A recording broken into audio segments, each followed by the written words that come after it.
It's 8:40. This is Breakfast with Stephen and Emily. Very good morning to you. Very good morning. Yes, joining us now for the day's headlines is former Daily Star editor Dawn Neeson and radio and television broadcaster David Hamilton. Thank you for joining us again. Thank you for asking us. Should we go? Should we go haven't wrong? been banned yet. No, it's only a matter of Where are time. we going? I know, tell me. Well, because, David, you are showbiz broadcasting royalty, should we kick off with a royal story in the Times? You mean proper royals? Proper royals, yes. The royal visit to France has been deemed a great success. It ended by visiting an organic vineyard where the royal couple toasted each other with wine from the year of their wedding in 2005. Oh, that's Some nice. people, of course, have complained they that they flew from Bordeaux to Paris instead of taking the plane. There's always going to be some complainer, isn't there? But I think Charles absolutely charmed them with his French. Yeah. I think Camilla had a bit of a go as well. She threw the ping-pong match against... She threw it, did she? She threw it, yeah. She could have played much better than that. Oh, right. She threw it against France's First Lady. And Well, hang on, so she let her win? Yes. Oh, I think so, yes. That's don't you? outrageous. I mean, can you imagine? I can't imagine what it's like being Camilla and being said, "Now, Your Majesty, we've arranged for you to play table tennis." I mean, it's just like, what? A bit of a ding-dong at the ping-pong, somebody called it. But presumably, during the whole visit, nobody mentioned the boats. No, well, how could you, though? How could you?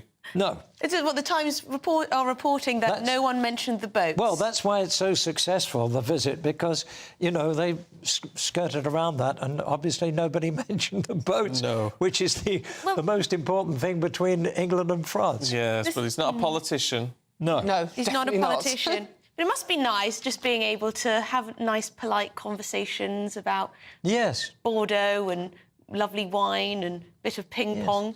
No controversy. Yeah, but I mean, doesn't Prince Charles run one of his cars on recycled wine or something or other? Did I read that somewhere?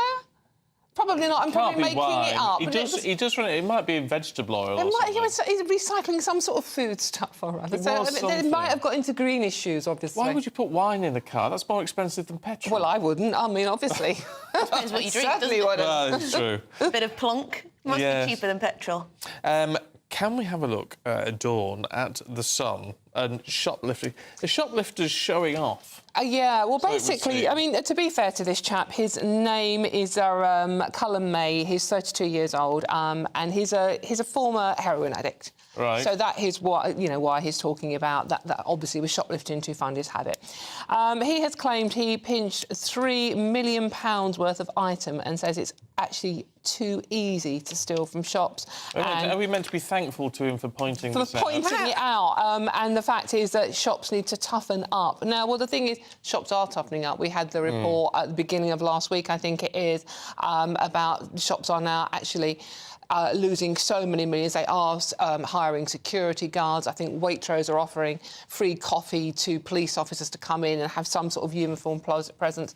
But only in the last couple of days, Co-op stores announced they have taken a £33 million hit in just 6 months as shoplifting surges. I mean, that's ridiculous. It is, and not only that, but staff are being constantly threatened with syringes and spat at and physically assaulted. It is, and these are big shops as well. You can imagine if you're trying to run like a local corner shop, the hits you're taking there, you can't afford to carry on doing this. And smaller shops are going out of business. But it's almost now acceptable. And if we're going to go the same way as America, I think it's San Francisco, where now, unless someone is literally nicking more than... I think it's like $500 worth of stuff. They won't even investigate it. I think it might be even higher than that. I think it might be about $800. But I'm wondering whether this guy... Is he a bit cheeky saying this after he's nicked £3 million of goods? Been in and out? It is a bit. I mean, it's very. You know, if you've been assaulted whilst working in your local store, you are going to be very angry that he is saying that you need to toughen up your security. Yeah. Just help yourself time, isn't it? But that's it's almost like looting now. I think in many cases, you know, the people in these stores know who these people are. They're too frightened to do anything about it. And if you ring the police, it'll take half an hour to get there. Well, they're not going to hang around, are they? They're gone. So it's just, you know, help yourself. Well, back in the day, not that it has ever happened to me, I have to say, but the impression always was if you were caught nicking anything, you were sort of grabbed, locked in the back room until the police arrived. Yeah. Well, that doesn't happen now. Somebody tried that the other day, and he got it in the neck for actually grabbing hold of somebody who was... Did you read that story? In He Peckham. was taking something. Yeah. So, I mean, we're almost in a lawless society now, and I must tell you, I live in the country now, but I come up to London occasionally to come here, and also to go to see my football at Fulham.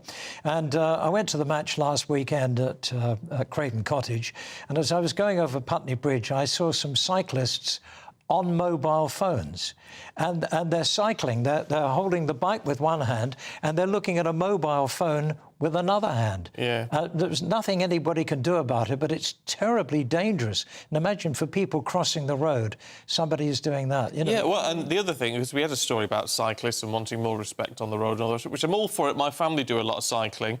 Well, my dad and my brother do, so I'm all for it. Got to, you know, treat cyclists with respect.